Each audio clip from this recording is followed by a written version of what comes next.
এবারের বিপিএলের অন্যতম হট ফেভারিট রংপুর রাইডার্স। দাপুটে জয় দিয়ে আসর শুরু করেছে দলটি। দুর্দান্ত বোলিংয়ে লিটন মালানের ব্যাটিংয়ের ওপর ভর করে দাপুটে জয় পেয়েছে উত্তর অঞ্চলের দলটি।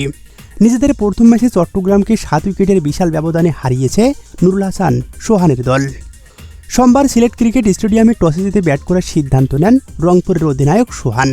আগে ব্যাট করতে নেমে 17.5 ওভারে 102 রানে অল আউট হয় চট্টগ্রাম।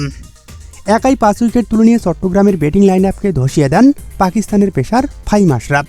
দলের পক্ষে সর্বোচ্চ 20 বলে 39 রান করেন নাইম শেখ। 103 রানের ছোট লক্ষ্য তাড়া করতে নেমে রংপুরকে দুর্দান্ত শুরু এনে দেন 2 ওপেনার লিটন দাস ও ডেভিড মালান। 91 রানে জুটি করেন এই 2 ব্যাটার। তাদের ব্যাটেই মূলত জয়ের ভিত গড়ে রংপুর। এরপর দ্রুতই 3 উইকেট হারিয়ে বসেন তারা। লিটন 31 বলে 47, ডেভিড মালান 48 বলে 51 এবং তাওহিদ হৃদয় 3 বলে 1 রান করে সাজঘরে ফিরেন। তবুও 30 বল হাতে রেখেই সহজ জয় পায় রংপুর রাইডার্স।